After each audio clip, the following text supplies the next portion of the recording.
So what do we mean by exhibit? That's a good question. I'm glad you asked. So what we mean by exhibit is basically from the moment you show up on the grounds of wherever it is that you're interviewing, you should just assume that you're being judged on all of the things, right? Nonverbal communication, like the way that you behave, the way that you treat the janitor and the secretary and all that.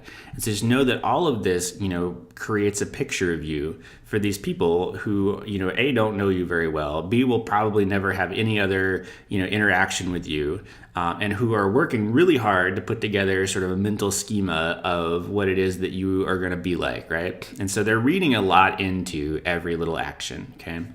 And that can be a little off-putting, and it probably should be. But there are some things that you can do to make yourself look really good. Okay. All right. So the first thing is just arrive early. Be at the interview 10 to 15 minutes early. Don't show up 3 hours early because that's weird. It looks weird. But show up 10 to 15 minutes early. If you've never been to the place before, it may be good to do like a weird, as it may seem, dry run, where you sort of, drive in, figure out where you're going to park. Find the building, and then, so then you know where you're going. Like you're not just trying to find the stuff on the day that you're already stressed out. So the next thing is treat everyone professionally. Be kind and courteous to everybody. You don't know who has the ear of the hiring person, right? I've seen people that were grad students that came and were nasty to the secretary. This is not here, but at Virginia Tech. Not knowing that the secretary at the front desk was also the dean's secretary and would say that kid that came in was a jerk. And then they wouldn't hire that kid to be a grad student because he was nasty to the secretary. Nobody wants that guy around. So don't do that. Be nice to everybody that you meet. So read the company's materials while you wait. Sometimes you'll learn or glean some last minute information that you can, show up and talk about in the meeting or something that you wouldn't get. It also makes you look interested in the company, right? Introduce yourself courteously and confidently, give your full name, shake hands, make eye contact. Remember, handshaking without eye contact is just awkward touching. Be aware of your nonverbal behaviors. This is the thing that we talked about in a previous lesson. But when you want to convey confidence, what do? Well, you sit up straight. You kind of spread out and take up a fair amount of room. You don't cross your arms, cross your legs, hunch over, those kinds of things that say I'm, really terrified to be here. So, do the things that we talked about earlier and just be mindful of it, right? This sends some subconscious messages. And so whatever you got to do to periodically remind yourself to, check your body language, do it.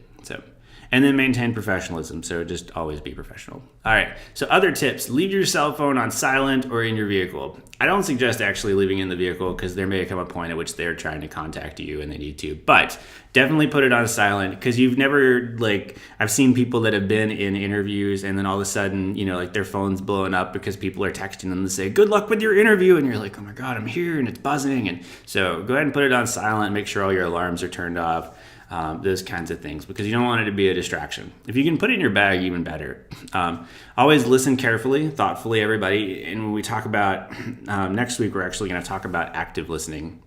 But whatever you're listening, don't just listen with your ears, listen with your body. And what I mean by this is, if somebody's talking to you, sort of orient yourself to them, square your shoulders with them, look them in the face. If you have to take notes, take notes. It shows that, you're paying attention, et cetera, et cetera. Be enthusiastic, confident, energetic. We already kind of covered this. Avoid negative comments about others, right? People may say, why did you leave your last job? You should probably have a happy reason for that, right? Don't say because they were terrible and I hated them. Because then they start to think, well, gosh, why did he have such a bad time? If he leaves our office, if we hire him, will he say bad things about us? So try to avoid negative comments about them.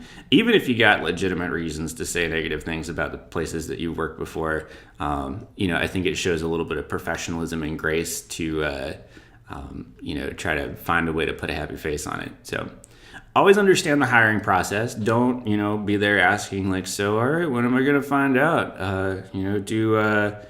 Are we going to lunch? You should find these things out ahead of time before you actually go into the interview. And then always depart gracefully. And we're going to talk more about that kind of at the end. Oh, look, we're going to talk about it right now. Okay. So reiterating, how do we close the interview? How do we end this thing, right?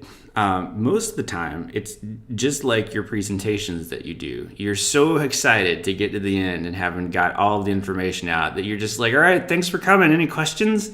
And we're like, if you just knew how much it irritates your TAs when you do that, because they just, they're all rooting for you. And then they're just like, ugh. And then they have to mark off points for not having a good conclusion. The interview is the same way, right? What you do at the end is one of the things that they're going to remember. Here are some ways to be memorable, right? They may say, do you have any questions for us? And you would be surprised that 90% of people will say, nope, I'm good. And, they are also going, ugh, because they've sat there and interviewed people all day. And asking all the questions, never getting to talk. And if some kid would just come along and say, where do you see this company going in the next 10 years? Or what does a person in this position have to do to be successful? Or what did the last person do in this position that you really liked? What is the vision for this position? Any number of things that can give them a reason to talk and show that you are interested in learning about the organization is going to set you apart, right? They're going to say, wow, this kid's inquisitive. He not only, just needs a job, but also wants to know what's up, So always come up with a list of questions that you can ask at the end. All the ones that I just named are pretty good. You can also just Google questions to ask interviewees or ask your interviewers. And there's hundreds of questions. So don't ask things that you should already know though, right? Hey, when are we going to find out who gets the job? Is there dinner? Those kinds of things. So, and then finally, the last thing, and this is kind of a weird thing that people don't do, is it's good to, in a graceful way, to ask for the job, right? Especially if it's a sales job. My God, if you can't close the sale, they're not going to hire you, right? So this whole thing has been you trying to convince them to hire you. And so think about some way to depart with some message of, I really hope that I get a call from you, or I, could really see myself working here, and I hope that I'm the successful candidate. Those kind of things that demonstrate interest, right? Because again, most people go into this in a very passive way. They think, I'm going to answer the questions and they'll pick the person that's best for the job. And if you can be proactive, if you can say, I've told you all the reasons that I'm really good here and I really want to work here, then, you seem like you then set yourself apart.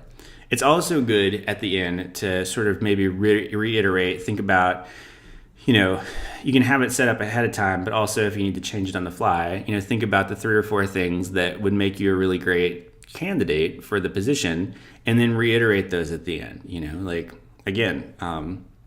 I think that I could really see myself working well here, being a good member of your team. Our values align. I really am excited about the mission of the organization. I really feel like I have the communication skills that I needed to work at ad agency B, whatever it is.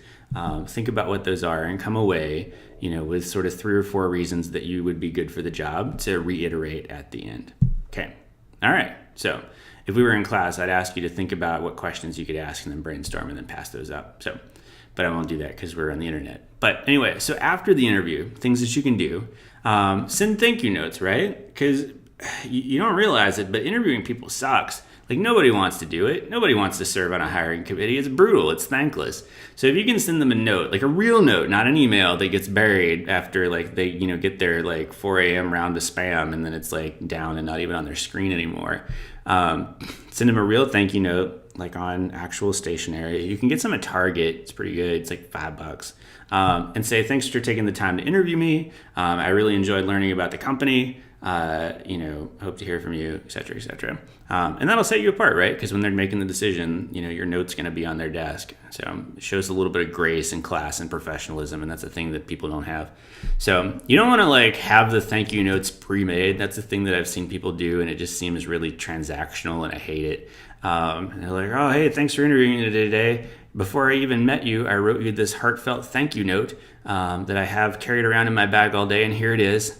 Thanks. So no, go home, send it in the mail. 3 days later, it'll get to them. It'll be good timing. So, and even if you find out that you're not hired, one of the, again, graceful things to do is follow up and say that we, heard that somebody else was hired, and that, again, just thanks for taking the interview, and that you hope that there'll be a position opening in the future or something. And again, that sort of maintains your relationship with the organization in a positive way. Not to say like, oh, I'm a sore loser. So, anyway, all right, great.